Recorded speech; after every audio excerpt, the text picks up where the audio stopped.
is a war. It's happening now. It will decide the fate of humanity. The time to choose sides has come. We are the resistance. We are the info war.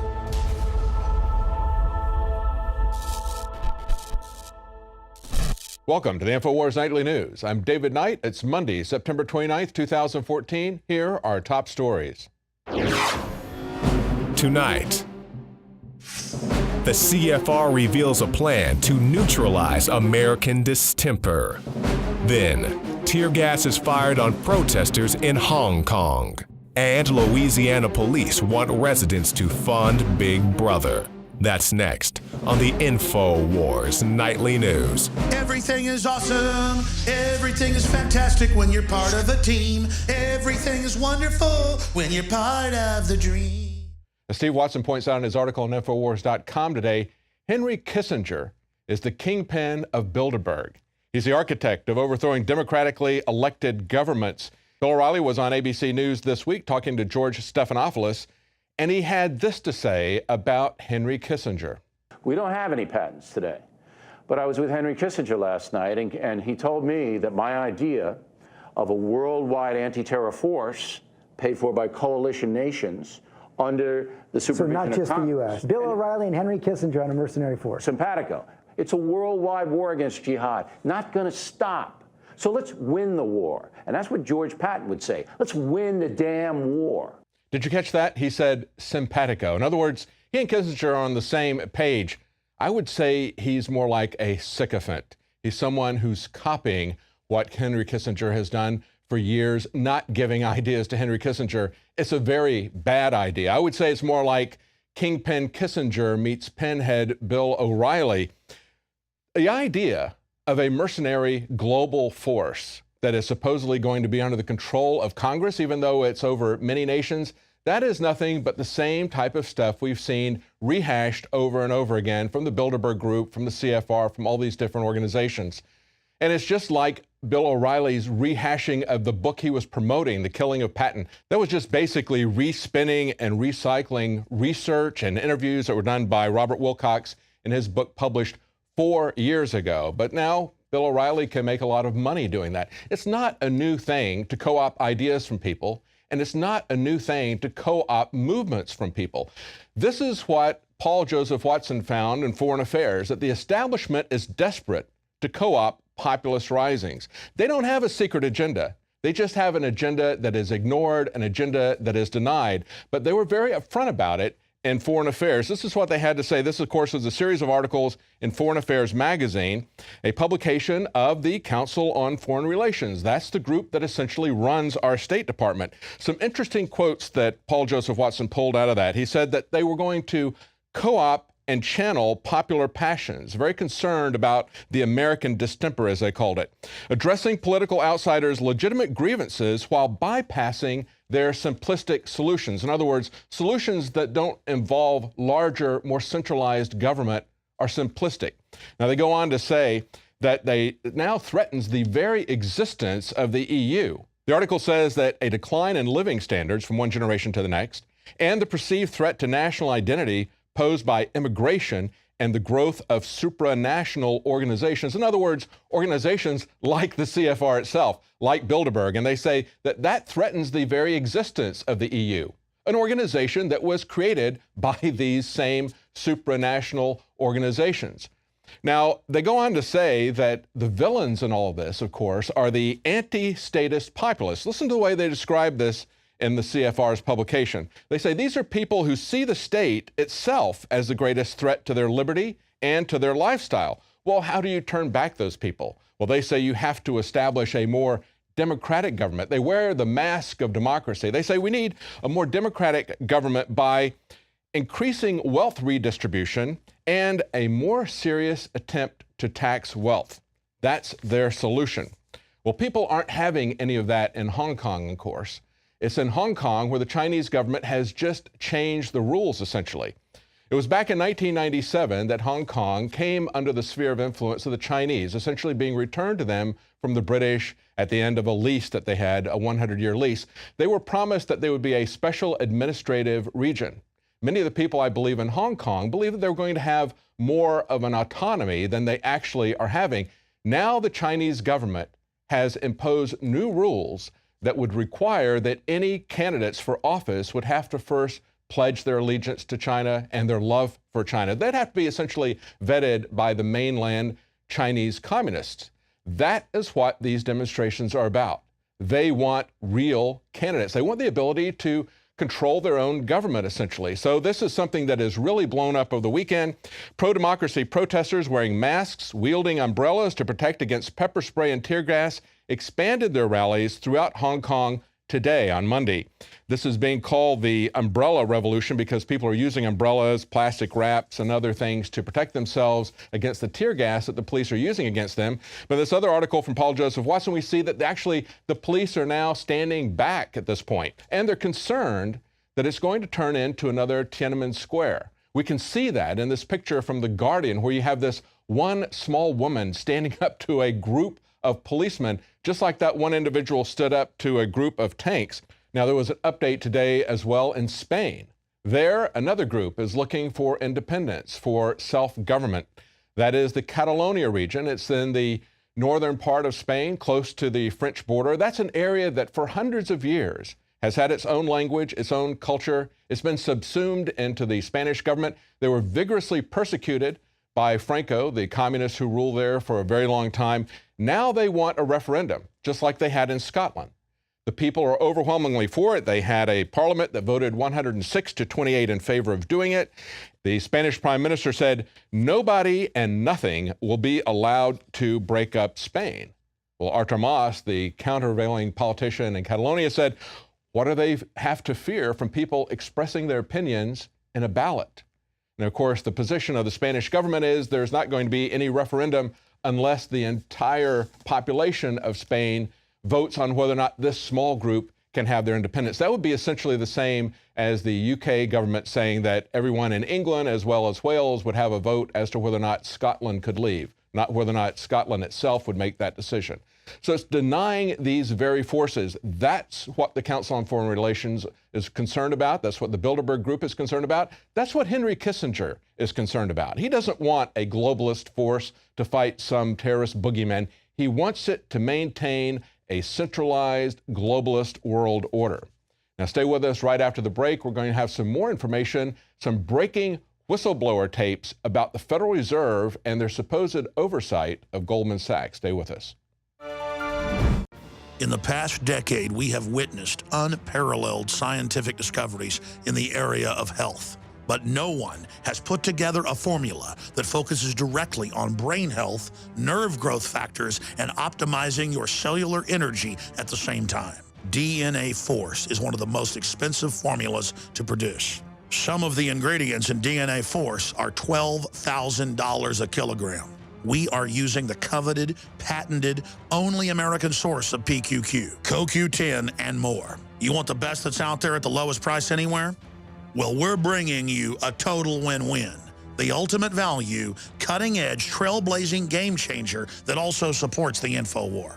We have produced a limited run of DNA Force, and it will take up to 12 weeks to produce more once we sell out. Secure your DNA Force today at InfoWarsLife.com or call toll-free 888-253-3139. DNA Force from InfoWars Life. Celebrate the spirit of freedom and liberty upon which our nation was founded at InfoWarsShop.com. Molon Lave is ancient Greek for come and take it. This popular design combines both classic Greek Spartan imagery with modern M16 assault rifles. Now available in women's tees and proudly made in the USA. Celebrate the spirit of 1776 with the George Washington brass belt buckle or this incredibly sharp-looking 1776 hat. Badass. And be sure to check out the new arrivals at InfoWars Life, where you can prepare your body to perform at peak levels with Survival Shield Nascent Iodine, Super Male Vitality, and Fluoride Shield. And wake up, America. Immune Support Blend is the healthy choice for the gourmet coffee lover. So get incredibly high-quality, freedom-based products and help fund the revolution at InfoWarsShop.com. Good evening, everyone. I'm Darren McBreen, and here are some of today's top stories that are breaking right now at InfoWars.com. The threat posed by grassroots movements like the Tea Party represents a major challenge to the existing world order, and it must be hijacked and misdirected in order to have its potency diffused. This, according to a series of articles in this month's Foreign Affairs magazine, published by the CFR. In a speech to the United Nations General Assembly, Syria's foreign minister accused Barack Obama of arming ISIS terrorists. The Obama administration and its coalition partners are fueling terrorism by arming and funding al-Qaeda militants, and the practice needs to stop, Syrian Foreign Minister Walid al-Muallim said today. Police in Louisiana are urging residents to add surveillance cameras to their homes and then hand over control of the cameras to law enforcement, an effort they claim will make neighborhoods safer. For more information, plus updates and breaking news, go to InfoWars.com.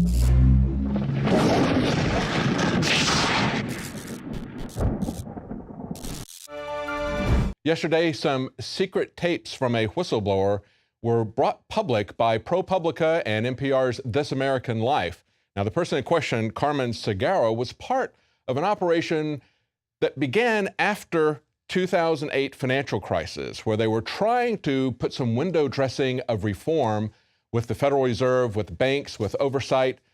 She was investigating Goldman Sachs, seeing if they had any policy and what their policy was on conflict of interest. Were they enforcing that policy? She claims that they didn't even have a policy. And where it gets interesting is how the Federal Reserve itself tried to cover up her investigation. Now, in this article from ProPublica, they point out that one New York Fed employee, a supervisor, described his experience in trying to look at the relationship between the Federal Reserve and these banks they were overseeing, as well as Goldman Sachs. He described it as regulatory capture. They said that's a phrase commonly used to describe a situation where banks co-opt regulators. He said, he included in the footnote, within 3 weeks on the job, I saw the capture set in. That's a quote from a manager. They tried to get that quote taken out, but that was left in the report. Of course, nobody really read that report. People are now starting to pay attention simply because of these tapes, of the back and forth between this whistleblower. Now, when you look at this, one of the things that strikes me is that the Federal Reserve was supposedly regulating Goldman Sachs. Talk about the fox guarding the hen house. That's about as absurd as it gets. Of course, they have a relationship where they have helped Goldman Sachs as well as all of the major banks eliminate their competition, as well as defraud the public, defraud mortgage investors, defraud the people who bought their fraudulent mortgage instruments, their securities that they created without having any real security behind them. In a Wall Street Journal article today, they point out that the Fed rate policies are actually aiding the foreign banks. What a surprise that is as well. They say banks headquartered outside the United States have been unlikely beneficiaries of the Federal Reserve's interest rate policies. They're likely, they say, to keep profiting as the Fed changes the way it controls borrowing costs. They say that foreign firms have received nearly half of both the $4.7 billion in interest the Fed banks paid so far this year. Nearly half of the $5 billion worth of interest. And of course, it's a game that they're playing where they essentially can put their deposits on loan with the Fed and get interest. They can borrow this money out at 0% and loan it back. They say it's a source of virtually risk-free investing. And so what are the banks that are benefiting from this? Well, according to the article, it's banks like Deutsche Bank, UBS, that's a Swiss bank, Bank of China, Bank of Tokyo, and then, of course, the usual suspects in America, JP Morgan, Wells Fargo, Bank of America. This is what a former economist for the Federal Reserve said, a very telling quote. He said, it's a small transfer from U.S. taxpayers to foreign taxpayers. No, first of all, it's not small. Secondly, it's not going to foreign taxpayers, it's going to foreign banks. Deutsche Bank, UBS, Bank of China, it's not going to foreign taxpayers. And he goes on to say that the transfer was a side effect of Fed policy, not a goal. No, the goal of the Federal Reserve has always been a transfer of wealth from taxpayers to the banks, and it's continuing with that same program. It's just now being seen to a larger extent to be a foreign influence, foreign transfer of wealth. Now, there's been a huge plunge in vaccination rates. We reported on this last week. The Hollywood Reporter was up in arms, concerned that the wealthiest, most educated, elite people were not getting their children vaccinated like they should. Now we see another article where they're talking about a huge plunge in kindergartners' vaccination rates, and the officials are stumped. They're amazed. They say since 1950, however, the number of vaccines that children under 6 are expected to obtain has grown by 414%. Let's put that in perspective. A 414% increase in vaccines. Think a few decades ago, did you see everyone hawking vaccines everywhere? In grocery stores, in shopping centers, at drugstores, everywhere. I mean, basically, you can get a vaccination when you get a fill-up in your car anymore. We have seen, however, a much greater rise in autism, something that was also never seen before. Back in the 1960s, it was just 1 in 2,500 kids that came down with autism. Now that number is 1 in 68. That's how common autism is. That's about a 3,700% increase. Now, the article points out to say that it is a lie that diseases will spread without vaccinations at a 95% rate. That's what they're pushing as part of the narrative, to try to coerce people into vaccinating their kids at this much, much higher rate. They talk about a herd immunity. Well, you don't need to have everyone vaccinated to get a herd immunity. That's part of the herd mentality. If your child is vaccinated, then if that vaccine is effective, they are protected from that disease. And hopefully, you would hope that it's safe. That doesn't appear to be the issue, and that needs to be the first issue. The first issue of the medical community should be do no harm. Now, they go on to say that most states fail to meet that goal of 95% immunity that the CDC puts out there. They say that rates have run as low as 65% in Colorado in years past and 75% in Florida without seeing a massive outbreak of diseases. And again, it is a question of risks. What are the risks of your child getting something like autism versus having measles for a week? You need to be informed of that risk. As a parent, you have a right to know. Now, as they proceed with this, scientists are grappling with the ethics of how they proceed with Ebola vaccines. Everything must be solved with a vaccination, of course. And they haven't proved them to be either safe or effective. And so the question is, how do we prove Ebola to be safe and effective? Once you have proven that it's safe, and they say that's a process that normally takes a very long time, we would hope that it does. We've seen that the CDC for a very long time has covered up safety issues of vaccines. They kept it a secret for 10 years after they lied about it on their study, but presumably that's something that would be vetted over a long period of time. But at what point do you tell people that these things are effective so now you can go mingle among the people that have Ebola without any protective clothing? Yet, throughout this article, and this is an article from the New York Daily News, they are talking about moving forward anyway. They say that should an unproven vaccine be given to everyone or to just a few? Should it be offered to healthcare workers first? Should the young be given it or the old? Should it be used first in Liberia, where Ebola is everywhere? These are the issues that they're looking at, and yet they say we must proceed. We don't really have time to fully vet this vaccine. That's what is most troubling about this entire scenario. Well, it's been an open secret that the Obama administration is arming Syrian rebels. Here's what the Syrian foreign minister had to say. Syria's deputy prime minister is saying what we've all known for years, that the U.S. needs to stop arming its own enemies. In front of the United Nations General Assembly, he said, "What we see on the part of the U.S. administration is a double standard policy and alliances to score certain political agendas through supporting with money, weapons, and training the groups they call moderate," referring to the Obama administration providing means to al-Qaeda rebels who splintered into ISIS. But ISIS aren't the only ones using arms courtesy of our current administration. Guns were walked into Mexico via Operation Fast and Furious. CBS obtained documents that top brass in the Justice Department did this in hopes of demonizing the Second Amendment. Even after it was exposed that Attorney General Eric Holder knew about the operation, President Obama refused to let a good crisis go to waste and blamed the American gun rights for the violence in Mexico. But the main point I made to the President is that we support Mexican government's focus on reducing violence, and we look forward to continuing our good cooperation in any way that the Mexican government deems appropriate. I also reaffirmed our determination in the United States to meet our responsibilities, to reduce the demand for illegal drugs, and to combat the southbound flow of illegal guns and cash that help to fuel violence. Whether it's across the border or across the world, don't let the fraud cross you without calling it out. You can find more reports at Infowars.com. That's what's happening, but they prey on people's ignorance. In fact, I knew it would happen. Now I'm hearing that Assad in the news is protecting ISIS, which is Al-Qaeda.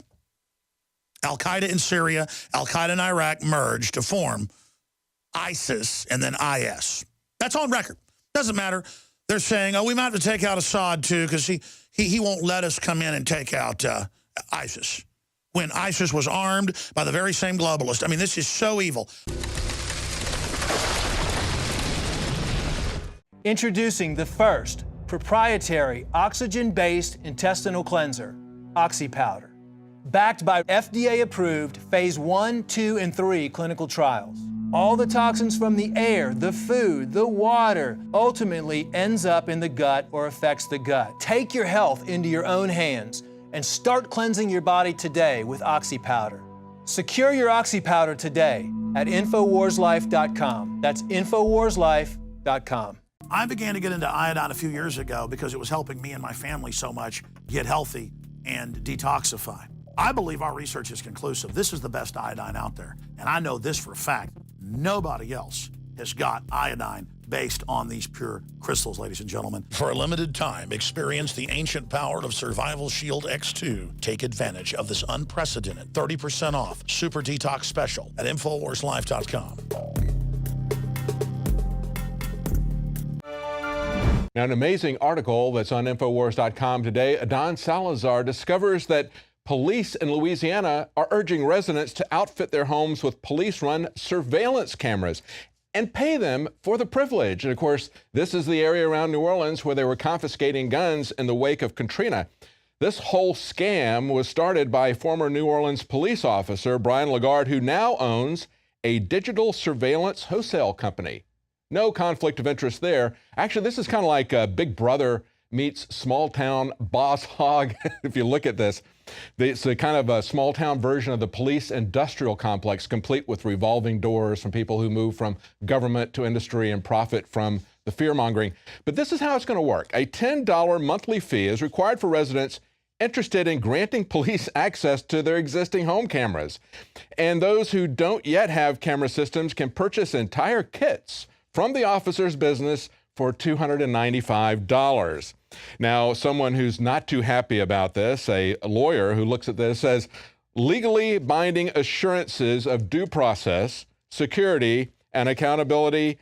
Project NOLA has none of these in place. He says all the data from Project NOLA cameras and all the decisions about who sees what rests entirely in the hands of Lagarde. In other words, the guy who's running this private security business. Now, of course, the sheriff reassures everybody, says, we're not going to be going out there monitoring it unless something happens in the area or we have reports of suspicious activity going on in the area. Maybe you've got a neighbor who doesn't like you and starts telling them to watch you carefully. It reminds me of Stalin's quote, bring me the man and I'll find the crime. That's the issue of Big Brother, of course. And so now they found a way to profit from the police surveillance state, even in small town America. Now, Jerry Brown is not doing anything to stop surveillance in California. As a matter of fact, in spite of the California legislature voting to stop the use of drones without having a search warrant, without having a public announcement of the intent to buy and why they're going to use them. That was passed. It was a Republican bill. It was passed in the legislature. It went to Governor Jerry Brown, who, people of California, he is running for re-election. Keep this in mind. He vetoed that. Of course, that would put a big crimp in his plans to monitor everybody for water use. John Bound has that report. California is now in their fourth year of severe drought, And a dozen communities in Northern and Central California may run out of water in 60 days. Sacramento's rice crop, Napa's vineyards, and the citrus groves of the San Joaquin Valley have been hard hit. 420,000 acres of farmland went unplanted this year, totaling a projected financial loss of $2.2 billion. Based on the amount of families seeking social services, UC Davis professor Richard Howitt predicts the drought will obliterate 17,000 farm worker jobs. A numerical allocation-based rate structure is being created by state and local water agencies for homeowners. Californians would be assigned a number for maximum indoor water use and another allocation for outdoor use. By surveilling every citizen's home using census records, aerial and satellite surveillance, and even the medical records, the state of California can fine $500 per violation after Stage 1 emergency regulations were passed in July. Felicia Marcus, a chairwoman for California's Water Resources Control Board, says their reservoirs are low, and half of the state's water storage is gone. Santa Monica's City Council is in the first stages of implementing a 68-gallon per person per capita restriction for every home with 4 people. Fines may apply beyond that allocation, and Santa Monica averages 88 gallons per person per day as it is now. According to the Los Angeles Times, downtown Los Angeles is the driest in its history since record-taking began in 1877. John Bound for Infowars.com. Well, that's it for our news tonight. If you're not a Prison Planet TV subscriber, please consider becoming one. Your subscription helps to support our operation, and you can share it with up to 11 other people at the same time. You can all watch the nightly news as it's happening, and they can have access to all of Alex Jones's documentaries. Well, that's it for tonight. Join us again tomorrow night at 7 Central, 8 p.m. Eastern.